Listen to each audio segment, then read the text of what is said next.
ബ്രഹ്മാനന്ദം പരമസുഖദം കേവലം ജ്ഞാനമൂർത്തിം വിശ്വാതീതം ഗഗനസദൃശ്യം തത്വമസ്യാദിലക്ഷ്യം ഏകം നിത്യം വിമലമചലം സർവദീ സാക്ഷിഭൂതം ഭാവാതീതം ത്രിഗുണരഹിതം സദ്ഗുരു തം നമാമി. ഭാവാതീതം ത്രിഗുണരഹിതം സദ്ഗുരു തം നമാമി. ഹരേ കൃഷ്ണ. സർവം ശ്രീ രാധാകൃഷ്ണാർപ്പണമസ്തു. ഇന്ന് നമുക്ക് ശ്രീ വിഷ്ണു സഹസ്രനാമ സ്തോത്രം അർത്ഥം സഹിതം വിവരിക്കുന്ന അതിൻ്റെ ഭാഗമായി ഇന്ന് നമുക്കതിൻ്റെ 15ാമത്തെ ശ്ലോകത്തിലേക്ക് കടക്കാം. ഇന്നലെ വരെ 14 ശ്ലോകങ്ങളായിരുന്നു നമ്മൾ ഓരോ നാമങ്ങളായിട്ട് വിശകലനം ചെയ്തിരുന്നത്. ഇന്ന് അടുത്ത ശ്ലോകത്തിലേക്ക് കടക്കാം. വ്യാസവിരചിതമായ ഈ നാമസ്തോത്രം, വിഷ്ണു സഹസ്രനാമ സ്തോത്രം, ഇത് വളരെ അർത്ഥമറിഞ്ഞ് ജപിക്കുമ്പോൾ കിട്ടുന്ന ആ ഒരു സുകൃതം, ഭഗവാനോട് ഏറ്റവും അടുത്ത് നിൽക്കുമ്പോൾ നമുക്ക് കിട്ടുന്ന ഒരു അനുഭൂതി, ഭഗവാൻ എന്താണെന്ന് തിരിച്ചറിയുവാൻ, അല്ലെങ്കിൽ ഭഗവാന്റെ മഹിമകൾ അറിയുവാൻ, ഗുണങ്ങൾ അറിയുവാൻ, എല്ലായിടവും നിറഞ്ഞു നിൽക്കുന്നത് ഭഗവാൻ മാത്രമാണ് എന്നുള്ള പരമസത്യം മനസ്സിലാക്കുവാൻ വിഷ്ണു സഹസ്രനാമ സ്തോത്രത്തിലെ ഓരോ നാമങ്ങളും നമുക്ക് വിശകലനം ചെയ്യുമ്പോൾ, അർത്ഥം മനസ്സിലാക്കുമ്പോൾ നാം ഭഗവാനോട് കൂടുതൽ കൂടുതൽ അടുക്കുകയാണ്. നമുക്ക് ദിവ്യമായ ശ്രേഷ്ഠമായ മനുഷ്യജന്മം ഭഗവാനെ ആരാധിക്കുവാനും ചിന്തിക്കുവാനും ഭഗവാന്റെ നാമങ്ങൾ നിരന്തരം ഉരുവിടുവാനും ഉള്ള ബുദ്ധിയും ശക്തിയും നാവിനുള്ള സ്വാതന്ത്ര്യവും കേൾവിശക്തിയും ഇന്ദ്രിയങ്ങളെ എല്ലാം ശുദ്ധിയോടുകൂടി നമുക്ക് തന്നിരിക്കുന്ന ആ ഭഗവാന്റെ അനുഗ്രഹത്തെ ഓർത്ത് നമുക്ക് നമ്മുടെ മനസ്സ് നിറയും, ഹൃദയം തുളുമ്പും. ഭഗവാന്റെ ഓരോ അനുഗ്രഹങ്ങളെക്കുറിച്ചും നമ്മൾ ഓർക്കാതെ ഭഗവാൻ നമുക്ക് എന്തൊക്കെ തന്നില്ല, നമ്മുടെ പരിസരത്തുള്ള അല്ലെ നമ്മുടെ ബന്ധുക്കൾ അല്ലെ മറ്റുള്ളവർ, നമ്മൾ കാണുന്നവർ വെച്ച് നോക്കുമ്പോൾ അവരിൽ നിന്ന് എന്തൊക്കെ നമുക്ക് കുറവുണ്ട് അത് മാത്രം നാം അന്വേഷിക്കുന്നു, അല്ലെങ്കിൽ അതിനെക്കുറിച്ച് പരാതിപ്പെടുന്നു. നമുക്ക് തന്നിരിക്കുന്ന നന്മകളെക്കുറിച്ച് ഒന്നുമില്ലാതെ ചുരുട്ടിപ്പിടിച്ച കയ്യുമായി കരഞ്ഞുകൊണ്ട് ഭൂമിയിലേക്ക് വന്ന നാം ഓരോരുത്തരും, നമുക്ക് ആരോഗ്യം തന്ന്, ജീവൻ തന്ന്, നമ്മെ വിദ്യാഭ്യാസം തന്ന്, നല്ല മാതാപിതാക്കളെ തന്ന്, സമൂഹത്തെ തന്ന്, നല്ല സുഹൃത്തുക്കളെ തന്ന്, നമുക്ക് ജീവിക്കാൻ വേണ്ട ജീവന ഉപാധികൾ തന്ന്, ജീവിക്കാൻ ഒരു കൂട്ടിന് നമുക്ക് ചേരുന്ന ആളിനെ തന്നെയാണ് ഭഗവാൻ സെലക്ട് ചെയ്ത് നമുക്ക് എന്നേക്കും മുമ്പേ കണ്ടുവച്ചിരിക്കുന്നത്, നമ്മുടെ കർമ്മങ്ങൾക്കനുസരിച്ചുള്ള ആളെ. അത് നമ്മൾ മനുഷ്യർ നമ്മുടെ ബുദ്ധിയും നമ്മുടെ ചിന്തയും ഉപയോഗിച്ച് നോക്കുമ്പോൾ അത് നമുക്ക് അനുയോജ്യമല്ല എന്നൊക്കെ നമുക്ക് തോന്നുന്നതാണ്. പക്ഷേ ആത്യന്തികമായി പരമസത്യമായി എല്ലാ കാലത്തെക്കുറിച്ചും എല്ലാവരുടെ കർമ്മങ്ങളെക്കുറിച്ചും അറിയാവുന്ന ഏകനായ ആ ആദിനാരായണൻ, ജനിമൃതിയില്ലാതെ നിരന്തരം ഇവിടെ നിലനിൽക്കുന്ന ഭഗവാൻ അറിയാം നാം ചെയ്ത കർമ്മങ്ങൾക്ക് അനുയോജ്യമായിട്ടുള്ള കർമ്മഫലത്തിൽ കഴിഞ്ഞ ജന്മം ആരോടൊപ്പമായിരുന്നു നമ്മൾ കർമ്മം അനുഭവിച്ചത്, അതിൻ്റെ കർമ്മഫലം തീരുവാൻ വീണ്ടും അതാത് സ്ഥലങ്ങളിൽ അതാത് ആൾക്കാരുടെ ബന്ധുക്കളായി, മിത്രങ്ങളായി, കുടുംബത്തിൽപ്പെട്ടവരായി ഒക്കെ നാം ജനിക്കുന്നു, ജീവിതം മുന്നോട്ട് കൊണ്ടുപോകുന്നു.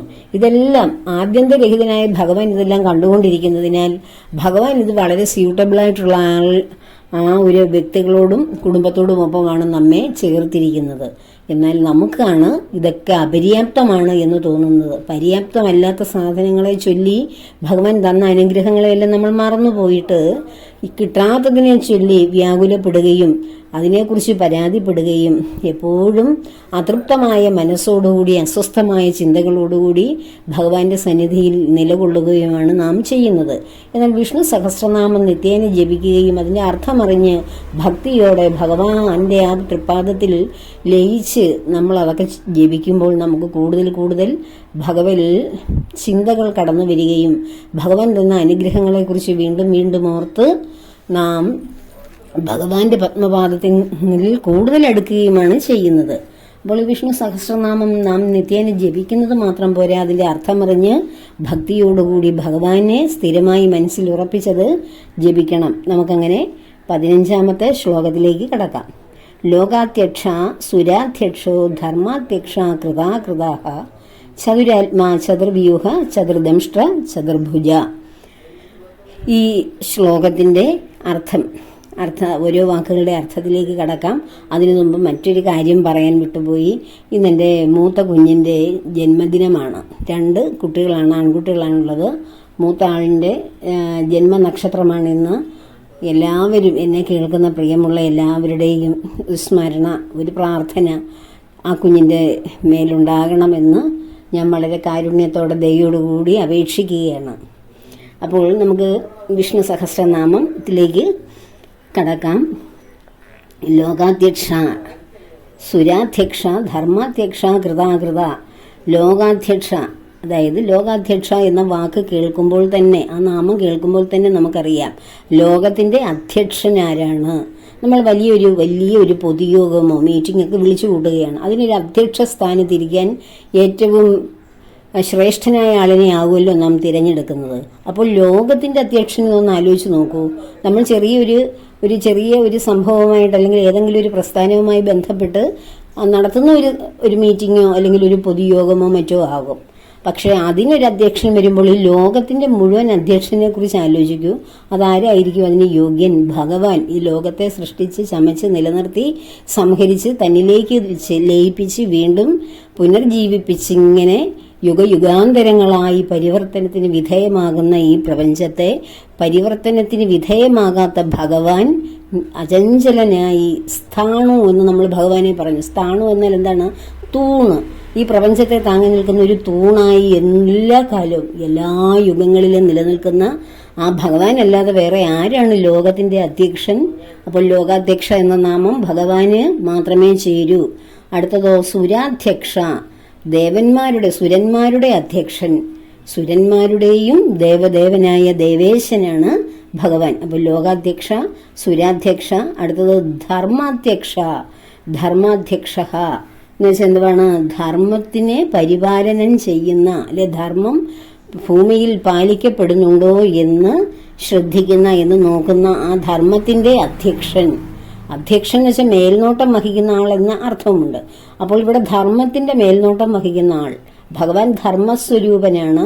പക്ഷെ അധർമ്മികളായിട്ടുള്ള കുറേ സൃഷ്ടിജാലങ്ങളെയും ഭഗവാൻ ഇവിടെ സൃഷ്ടിച്ചിട്ട് അവരുടെ ആ ഒരു കർമ്മം കണ്ട് ഭഗവാൻ ആ ലീലയിൽ ഇങ്ങനെ വിനോദിക്കുകയാണ്. അപ്പോൾ ധർമ്മത്തിൻ്റെയും അധ്യക്ഷനായി, ധർമ്മപ്രവൃത്തികളുടെ മേൽനോട്ടക്കാരനായി ഇവിടെ നിലകൊള്ളുന്ന ഭഗവാൻ എന്നർത്ഥം. അടുത്തത് കൃത ആകൃതാഹ. കൃതാകൃത എന്ന് നമ്മൾ വായിക്കുമെങ്കിലും കൃത ആകൃതാഹ എന്നാണ്. ഭഗവാൻ അവതാരം എടുക്കുമ്പോൾ കർമ്മങ്ങൾ പലതും ഭഗവാൻ കൃതമെന്ന് വെച്ചാൽ കർമ്മങ്ങൾ പലതും ചെയ്യുന്നു. എന്നാൽ ഭഗവാൻ ആകൃതനായി, കൃതനായും ഭഗവാൻ ഇരിക്കുന്നു, ആകൃതനായും ഭഗവാൻ ഇരിക്കുന്നു. ആകൃതൻ എന്ന് വെച്ചാൽ എന്തുവാണ്? കർമ്മം ഇല്ലാത്തവൻ. കൃതൻ കർമ്മമുള്ളവൻ, അകൃതനും ഭഗവാൻ തന്നെയാണ്. കർമ്മം ഇല്ലാത്തവനായി, അതെപ്പോഴാണ്? ബ്രഹ്മചൈതന്യമായി നിലകൊണ്ട് ഇവിടെ മുഴുവൻ വ്യാപിച്ചു നിൽക്കുമ്പോൾ ഭഗവാൻ ആകൃതനാണ്, കർമ്മമില്ലാത്തവനാണ്. എന്നാൽ അവതാരം ചെയ്ത് ഓരോരോ രൂപത്തിൽ ഭൂമിയിൽ ഭഗവാൻ ധർമ്മ സംസ്ഥാപനത്തിനു വേണ്ടി അവതരിക്കുമ്പോൾ ആ അവതാരങ്ങൾക്കെല്ലാം കർമ്മമുണ്ട് താനും. അപ്പോൾ കൃതനായും ആകൃതനായും ഭഗവാൻ ഇവിടെ നിലകൊള്ളുന്നു. ഭഗവാന്റെ കാര്യശരീരം കാരണരൂപം, കാര്യകാരണരൂപനായി ഭഗവാൻ ഇവിടെ നിലകൊള്ളുന്നു. അപ്പോൾ കൃത അകൃതാഹ. അടുത്തത് ചതുരാത്മാ. ചതുർ എന്ന് വെച്ചാൽ 4 എന്നാണ് അർത്ഥം. ചതുരാത്മാ എന്ന് വെച്ചാൽ 4 തരം വിഭൂതികളാണ് ഭഗവാൻ ഉള്ളത്. അതാണ് ചതുരാത്മാ എന്ന് ഭഗവാനെ വിശേഷിപ്പിക്കുന്നത്. ഇപ്പോൾ സൃഷ്ടി നടക്കുമ്പോൾ ബ്രഹ്മദേവനായി ഭഗവാൻ ജനിക്കുന്നു സൃഷ്ടിയുടെ തുടക്കത്തിൽ. അത് കഴിഞ്ഞ് അതിൻ്റെ സൃഷ്ടികളെ സൃഷ്ടിച്ച ജീവജാലങ്ങളെ നിലനിർത്തുവാൻ വേണ്ടി വിഷ്ണു എന്ന പേരിൽ ഭഗവാൻ വീണ്ടും അവതാരം ചെയ്യുന്നു. ഇതിനെയൊക്കെ അതാത് കാലങ്ങളിൽ കാലത്തിന്റെ പരിവർത്തനത്തിൽ കാലകാലനായി ഭഗവാൻ രുദ്രനായും ഭഗവാൻ അവതാരം ചെയ്യുന്നു. അപ്പോൾ ഈ ഓരോ സൃഷ്ടിയിലും ഭഗവാൻ 4 രൂപങ്ങളിലാണ്, ഓരോ കർമ്മങ്ങളിലും ഭഗവാൻ 4 രൂപങ്ങളിലാണ് സൃഷ്ടിവേല ചെയ്യുന്നത്. ഇപ്പൊ ബ്രഹ്മദേവനായി സൃഷ്ടി, അതായത് പ്രപഞ്ച സൃഷ്ടിയുടെ ആരംഭത്തിൽ ബ്രഹ്മദേവൻ, അതുപോലെ തന്നെ ദക്ഷ പ്രജാപതിമാരിൽ നിന്നാണല്ലോ ഈ ഭൂമിയിലെ പ്രജകളെല്ലാം ഉണ്ടായത്. ബ്രഹ്മദേവനാണ് സൃഷ്ടിയുടെ ജോലി ബ്രഹ്മനെയാണ് ഏൽപ്പിച്ചത്.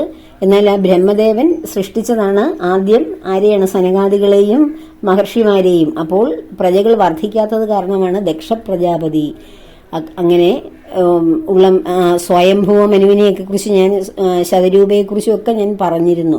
അവരിൽ നിന്നാണ് പിന്നീട് ഇങ്ങോട്ടുണ്ടായതാണ് ഈ പ്രജാപതിമാർ. അപ്പോൾ ബ്രഹ്മദേവനായിട്ട് പിന്നെ പ്രജാപതിമാർ, പിന്നെയോ ദക്ഷനും മറ്റു പ്രജാപതിമാരും, പിന്നെ കാലം, ഇവരെയെല്ലാം കടത്തിവിടുന്ന കാലമായിട്ട് ഭഗവാൻ അവതാരം ചെയ്യുന്നു. പിന്നെയോ ജീവാത്മാക്കളായിട്ട്, ഈ കാലത്തെ സൃഷ്ടിക്കുന്ന എന്തിനാണ്? ജീവാത്മാക്കൾക്ക് കടന്നു പോകാനുള്ള സമയക്രമത്തിന് വേണ്ടിയാണ്. അങ്ങനെ 4 രൂപത്തിലാണ് സൃഷ്ടിയിൽ ഭഗവാന്റെ വിഭൂതി. അതായത് ബ്രഹ്മദേവനായും പ്രജാപതികളായും കാലമായി കാലമായി ഭഗവാന്റെ ഗമനമാണ് കാലമായി, പിന്നെയോ ജീവാത്മാക്കളായി, അങ്ങനെ 4 തരത്തിലുള്ള ചതുരാത്മാ എന്നാണ് ഭഗവാന്റെ വിശേഷണം. അതിനെക്കുറിച്ചാണ് നമ്മൾ ഈ 4 വിധത്തിലുള്ള വിഭൂതികളെ കുറിച്ചാണ് നമ്മൾ പറയുന്നത്.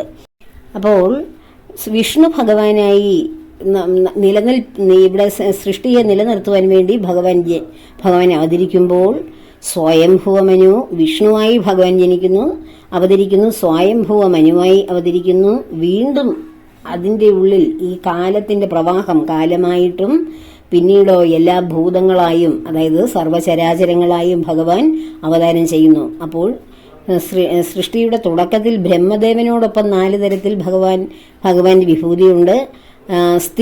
സ്ഥിതികർത്താവായ വിഷ്ണുവിന്റെ കൂടെയും 4 തരത്തിൽ ഭഗവാന്റെ വിഭൂതികളുണ്ട്. ഏതൊക്കെയാണത്? വിഷ്ണു ഉണ്ട്, സ്വയംഭൂവമനുണ്ട്, കാലമുണ്ട്, പിന്നെയോ ഈ സർവഭൂതങ്ങളായ ജീവാത്മാക്കളും ഉണ്ട്. അതുപോലെ തന്നെ ഇനി എല്ലാത്തിൻ്റെയും അവസാനം പ്രളയകാലം, സൃഷ്ടിയും സ്ഥിതിയും സംഹാരവും. ആ സംഹാരകാലത്ത് രുദ്രനായി ഭഗവാൻ അവതരിക്കുന്നു.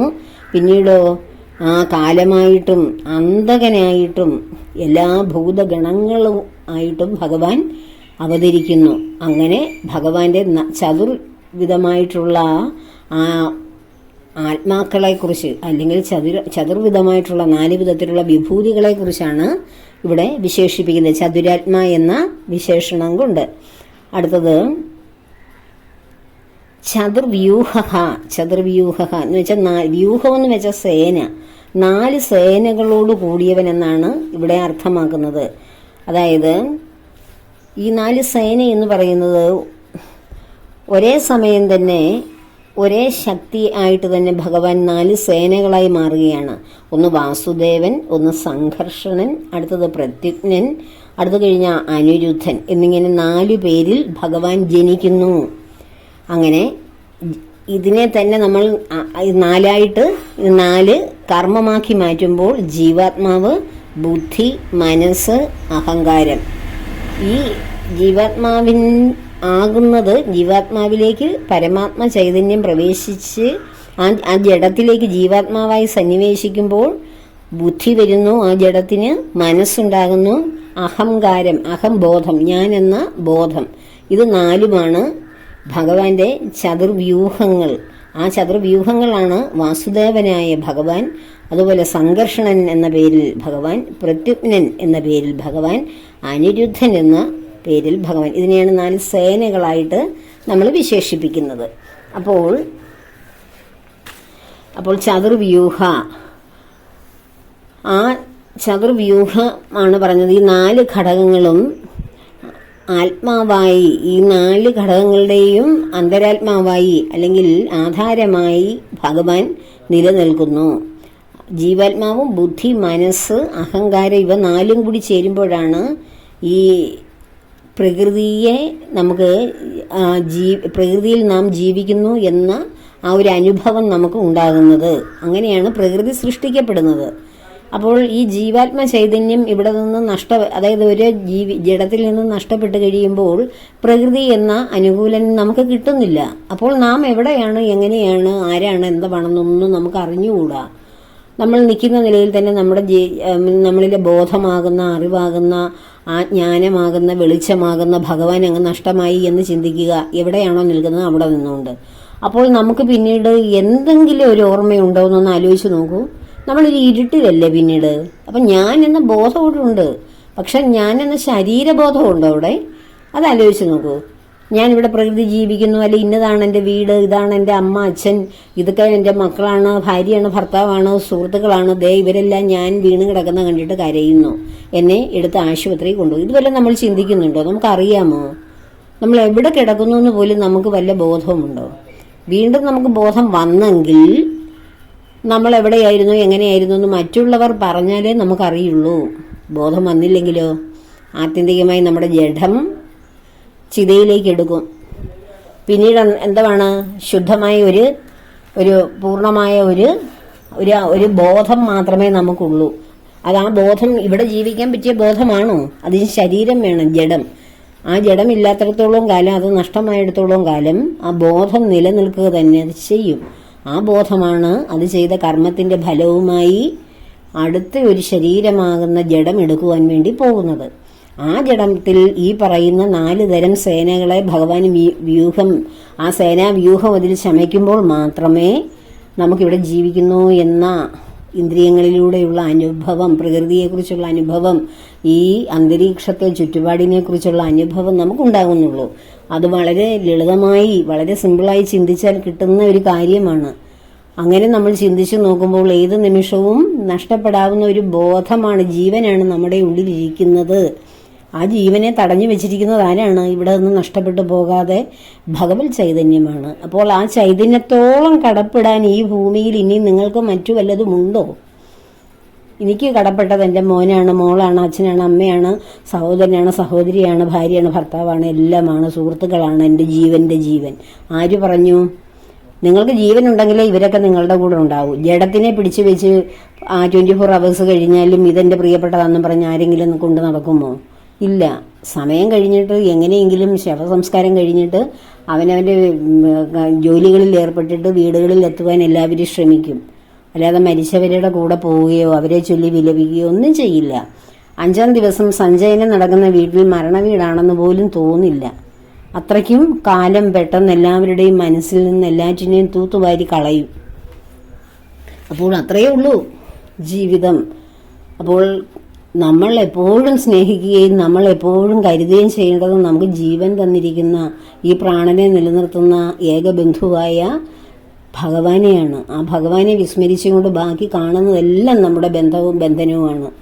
ഭഗവാൻ മാത്രം നമുക്ക് ദൂരെയുള്ള, അകലെയുള്ള ഏതോ ഒരു ആള്, കുറെ ചിട്ടയും വട്ടങ്ങളും ഒക്കെ ആയിട്ട് മാത്രം വരുന്ന, അല്ലെങ്കിൽ കുറച്ച് ശുദ്ധമായി കുളിച്ച് ശുദ്ധമായി ശുദ്ധാഹാരം കഴിച്ചാൽ മാത്രം കിട്ടുന്ന, കുറേ യോഗയും ധ്യാനവും ഒക്കെ ചെയ്ത്, കുറേ തീർത്ഥാടനങ്ങളൊക്കെ ചെയ്ത്, കുറേ വ്രതങ്ങളും തപസ്സുകളും അനുഷ്ഠിച്ചാൽ മാത്രം കിട്ടുന്ന ഒരേ ശക്തിയാണ് ദൈവം എന്ന് പറഞ്ഞിരിക്കുകയാണ് എല്ലാവരും. ആണോ? അല്ല. നമ്മുടെ ഹൃദയസ്ഥനാണ്. ഹൃദയത്തിലിരുന്ന് ഓരോ സ്പന്ദനവും അളക്കുന്ന ഭഗവാനെ തേടി എവിടെ പോകാനാണ്? നിരന്തരമായിട്ടുള്ള സ്മരണ മാത്രം മതി. എൻ്റെ ഉള്ളിൽ എൻ്റെ ശ്വാസമായിരിക്കുന്ന എൻ്റെ ഭഗവാനാണ്, എൻ്റെ ഏക ബന്ധു എൻ്റെ ഭഗവാനാണ്. ഈ ഒരു ചിന്തയോടുകൂടി ഏതിടങ്ങളിൽ ഇരുന്നാലും ഭഗവാന്റെ അനുഗ്രഹം ഉണ്ടാവും. അതിന് നമ്മൾ ഭഗവാൻ ഇരിക്കുന്ന സ്ഥലം തേടി പോകുന്നത് നമ്മിൽ ഭഗവാൻ ഇരിക്കുന്നില്ല എന്ന തെറ്റായ അജ്ഞത കൊണ്ടാണ്. നമ്മിൽ തന്നെ ഭഗവാൻ ഇരിക്കുന്നു എന്നുള്ള പൂർണ്ണ പ്രകാശം, ആ തത്വം നമുക്ക് കിട്ടിക്കഴിഞ്ഞാൽ നാം എവിടെയും പോകണ്ട, നാം തന്നെയാണ് ഭഗവാൻ എന്നുള്ള തിരിച്ചറിവ് വരും. ഭഗവാൻ ഉള്ളതുകൊണ്ടാണ് ഞാൻ ഇങ്ങനെ ഇരിക്കുന്നത്, ഞാൻ തന്നെയാണ് ഭഗവാൻ എന്ന് പറയുന്ന അഹങ്കാര വർത്തമാനമാണ്. ഞാൻ ഭഗവാനല്ല എന്നൊരിക്കൽ ഒരു ആധ്യാത്മിക ആചാര്യൻ എന്നെ കേട്ട ഒരാളോട് പറഞ്ഞ് തിരുത്തി കൊടുത്തു.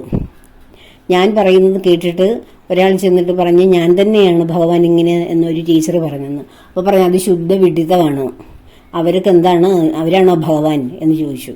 ഞാനാണ് ഭഗവാൻ എന്ന് വെച്ചാൽ ഞാനെന്ന് പറയുന്ന വ്യക്തിയല്ല, എന്നിലും നിങ്ങളിലും എല്ലാം ഞാൻ എന്ന് തന്നെയല്ലേ നമ്മെ പറയുന്നത്.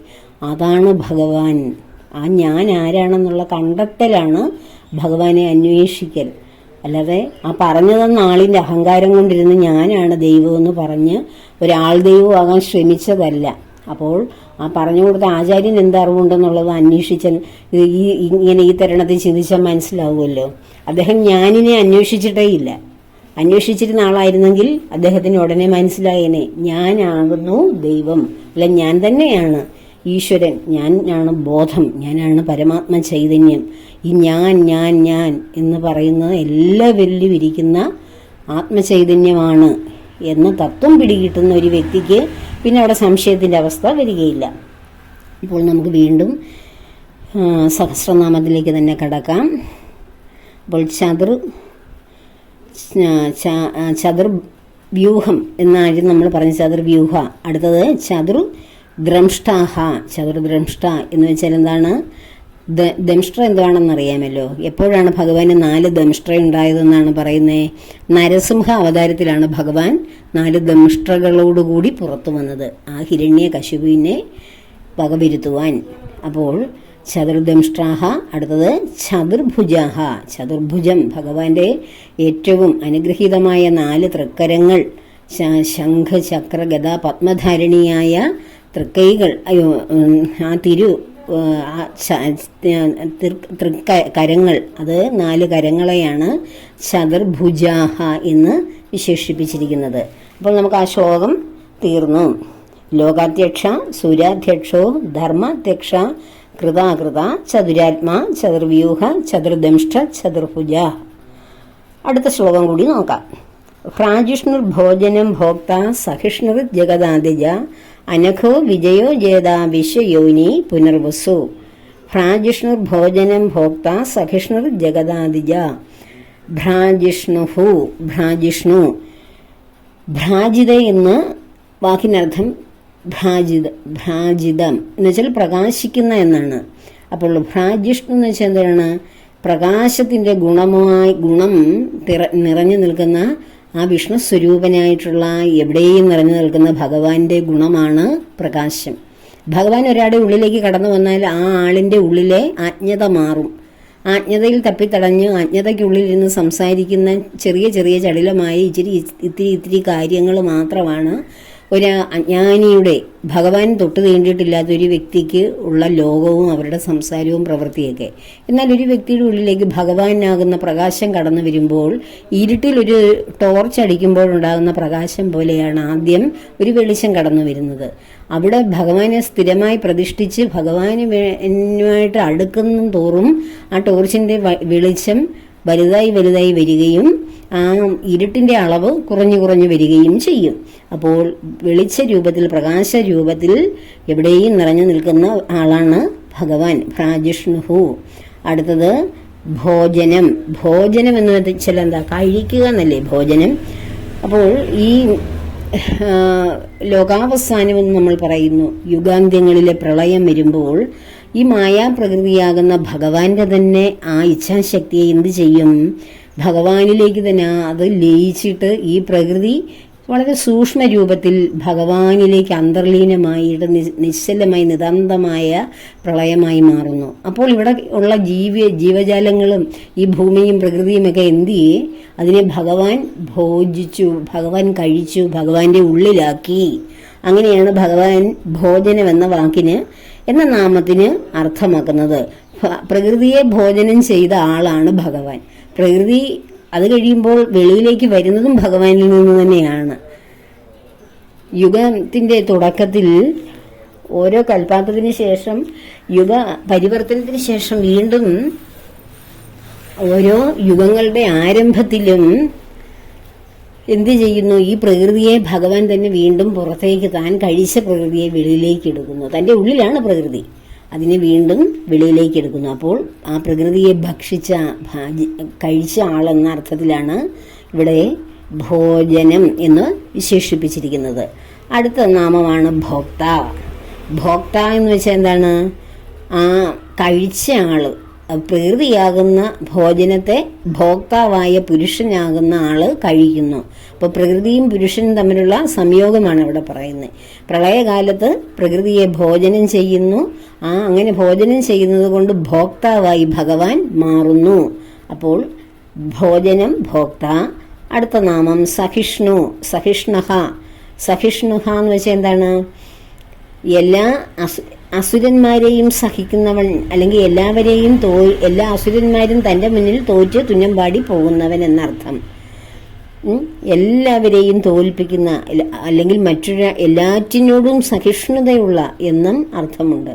ഇവിടെ ഭഗവാന്റെ ഇച്ഛാശക്തിയാൽ നിർമ്മിച്ച മായാപ്രകൃതിയുടെ ത്രിഗുണങ്ങളിലൂടെ വിളയാടുന്ന അധർമ്മികളും സത്വഗുണങ്ങളും രജോ ഗുണക്കാരുടെ കർമ്മശീലവും എല്ലാം ഇവിടെ നടമാടുമ്പോഴും എല്ലാറ്റിനെയും കണ്ട് താൻ സൃഷ്ടിച്ചതല്ലേ, തൻ്റെ ആഗ്രഹപ്രകാരം മായ സൃഷ്ടിച്ചതാണല്ലോ ഇതെല്ലാം, ഇതിൽ കൊള്ളരുതാത്തതിനെല്ലാം അങ്ങ് കൊന്നുകളയാം, നല്ലതിനെ മാത്രം വെച്ചിട്ട് ലീലയാടാം എന്ന് ഭഗവാൻ ചിന്തിക്കുന്നുണ്ടോ?